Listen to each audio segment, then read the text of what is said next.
I gifted my daughter my wedding ring. She looked at it and said, "This looks like something from a pawn shop." Her husband laughed. "Bet it's fake." I took it back calmly, but a week later, they got an invitation they couldn't ignore because I'm 64 now, widow, 2 kids. I live alone in the same modest brick house my husband and I bought back in 1987 in Durham, North Carolina. Nothing fancy. Just a 3-bedroom with a patchy lawn I try to keep green and a porch swing that creaks if you sit on it too long. My husband passed away in 2005. Heart failure. One minute he was standing by the stove making coffee, the next he was on the floor. He was gone before the ambulance got there.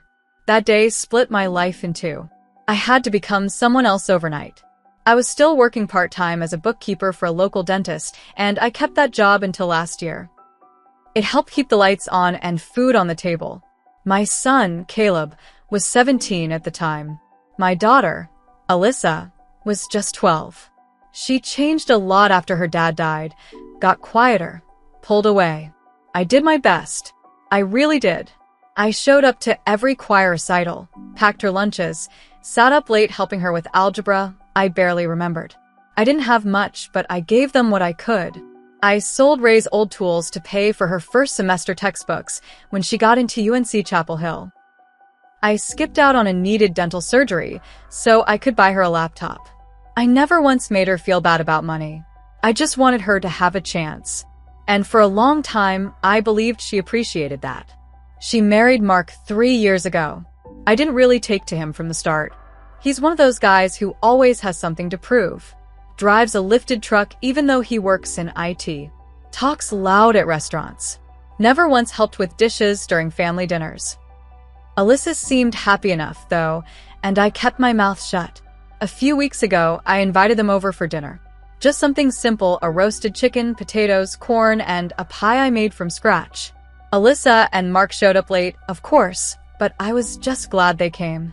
I'd been feeling lonely lately, and I wanted to do something meaningful. After dinner, I brought out a small velvet box from my bedroom.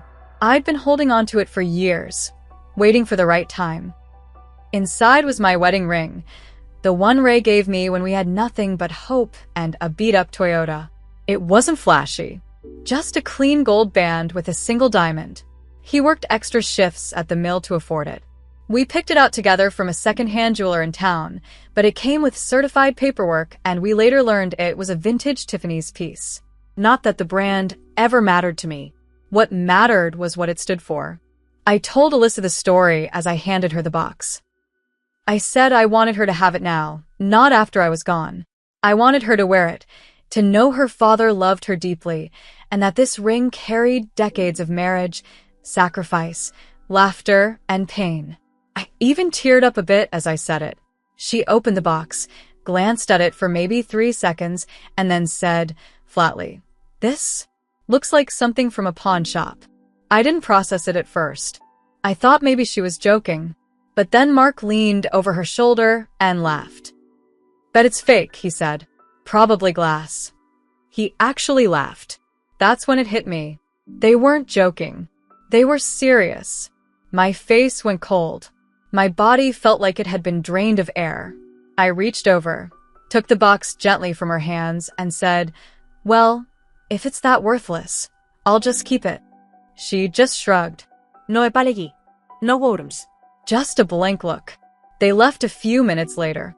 Mark said something about having to get up early for golf. Alyssa didn't hug me goodbye. She barely looked at me. I sat up that night, holding the ring in my palm like it was a wounded animal. I replayed the moment over and over. The tone in her voice. The way she looked at it like it was a piece of trash.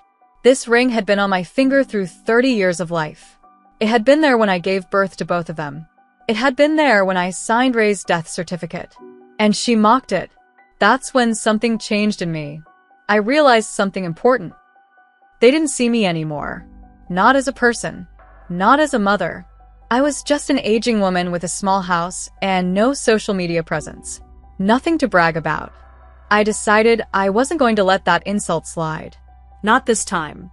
The next morning, I called an old friend of mine, Miriam Everett. She's an estate lawyer. I asked her to help me put together something official looking, something that would make them pay attention. We came up with an idea. I drafted a letter, had it printed on thick cardstock with embossed gold lettering, and mailed it through certified post. It was formal, cryptic, and impossible to ignore. It arrived at their house a week later. When they called me, Alyssa's voice was tight. Nervous. What is this letter, Mom? Who is this estate trustee? I kept my tone calm. It's about your father's estate. I had some things reappraised. You'll want to attend. She didn't ask more questions after that. They showed up on time, for once. We met at Miriam's office downtown in a nice conference room with polished wood tables and chilled water bottles. I wore a plain dress and my wedding ring. I could tell by their faces they expected money or some big inheritance update. I let them believe that. Miriam sat across from us, flipping through a folder. She looked calm, professional. Alyssa kept glancing at me like she was waiting for me to say something first, but I didn't. I let the silence build. Miriam finally cleared her throat and said, "Thank you all for coming. Today we're reviewing a legacy item from the late Mr. Raymond Clark's estate, specifically a vintage Tiffany & Company engagement ring, originally appraised in 1973 and reassessed recently at just under $50,000. The air shifted. Alyssa blinked fast. Mark leaned forward. "Wait, what?" he said. "That little ring?" "Yes," Miriam said. Vintage Tiffany jewelry has become highly collectible, especially well-maintained pieces. This one has all original documentation and exceptional provenance. I watched Alyssa swallow hard. Miriam went on. Due to certain statements made recently by family members suggesting the ring was fake and pawn shop quality, the executor of the estate, Mrs. Clark, has legally decided to withdraw this item from future inheritance. The ring will remain in her sole possession. Alyssa looked at me then, eyes wide, voice shaking. "Mom, you're keeping it?" I didn't mean what I said. I was just joking. I said nothing for a moment. I just looked at her. Not angry, not cold, just tired. "I spent 30 years wearing this ring," I finally said. "Your father bought it with money we barely had. And I gave it to you because I wanted you to carry that history forward. Not because of its value, but because of its meaning." She opened her mouth to say something, but I held up a hand. "You looked at it and laughed. Like it was trash." Mark jumped in. "Look, it was a misunderstanding. You're seriously going to change your will over a little joke." Miriam cut him off sharply. "This meeting isn't about the will. That's a separate matter." But it was about the will.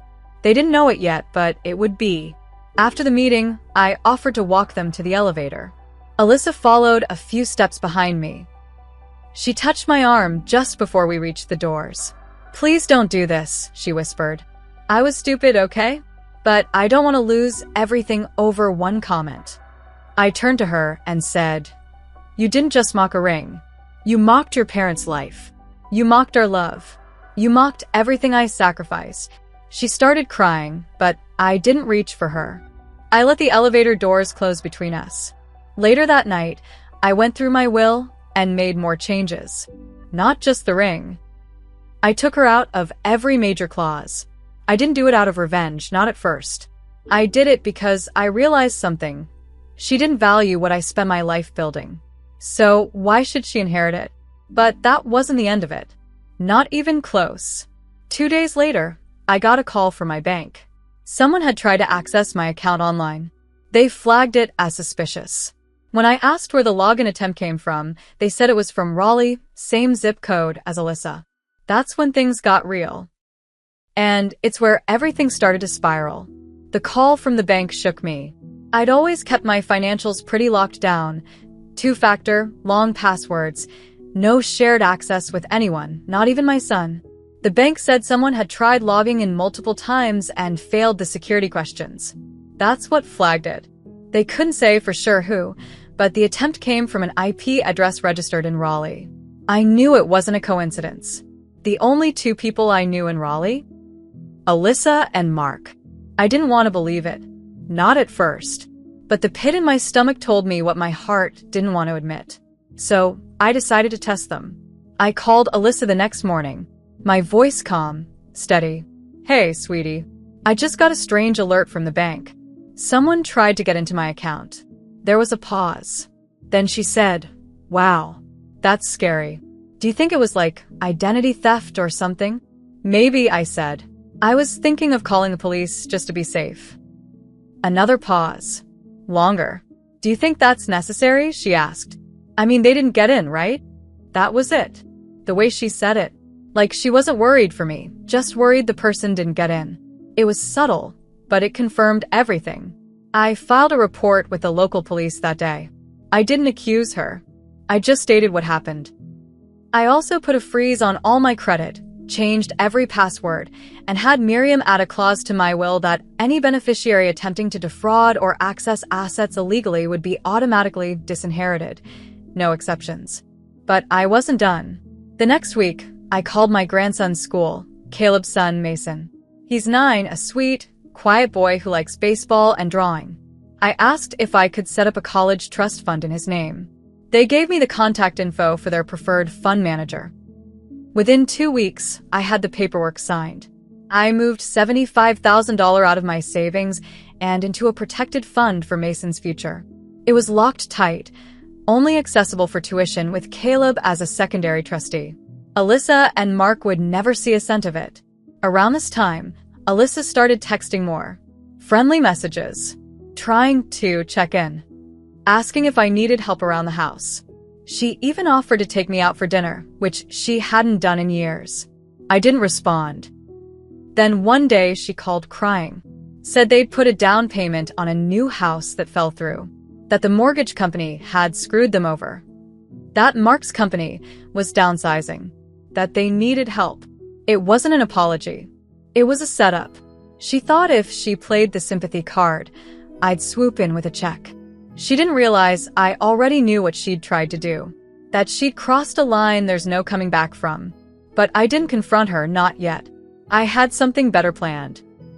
I was going to let them walk right into a trap of their own making.